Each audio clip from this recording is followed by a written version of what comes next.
pagtatangkal, pag-aaklas na gagawin.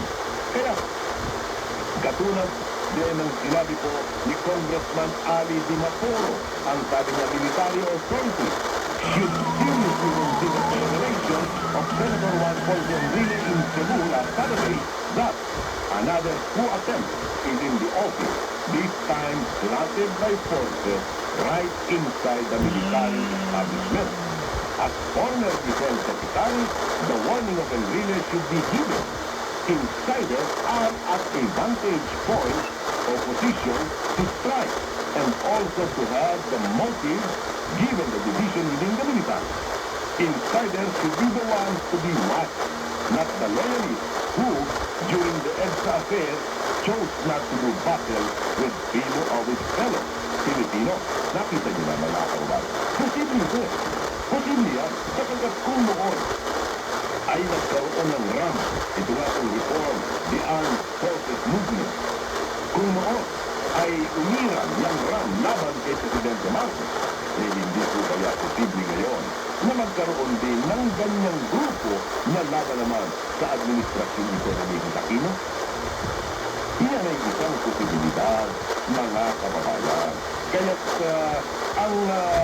ang pamahalaan ito ay wag puro loyalista ng loyalista ang inyong pinag-iinitan, sinusubaybayang tinitignan. Medyo idako-dako naman inyong inyong paningin sa ibang sulok at ibang bahagi. Sapagkat baka sa loob mismo ng inyong bakuran ay narariyan ang mga infiltrator, narariyan ang mga talagang naghahanap na ibagsak ang inyong gobyerno.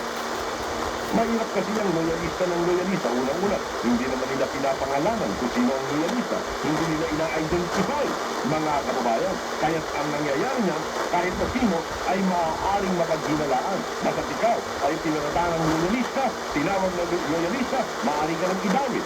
Dito sa sinasabi nila, mga kulay ko o pagkatangkang ito. Kaya dala nga po ng walang identity na sinasabi ang lahat mga kababayan ay merong sword of Damocles sa kanilang ulinan. Kaya dapat na ang otoridad ng pamahalaan ito ay lawakan ng kanilang pananaw.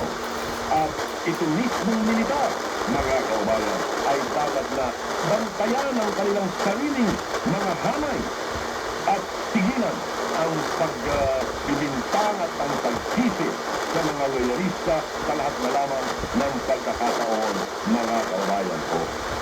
Sa halip na itong mga loyalista ang lagi ninyong binabalatan, ang lagi ninyong pinukula at pinararatangan, suklayin ninyo ang inyong hanay ng mga sundalo yan sa loob ng inyong mga establishmento sapagkat narariyan ang maaaring magbigay ng sakit ng ulo sa inyo pagdating ng panahon.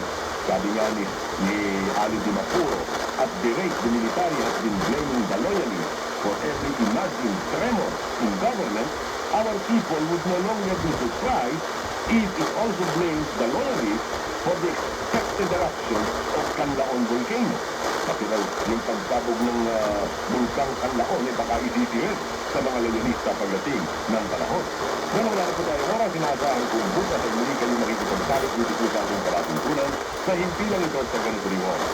Ako po ang inyong kaibigan, Ruben Ilagan, na nagpapasalamat po sa inyong pakikinig.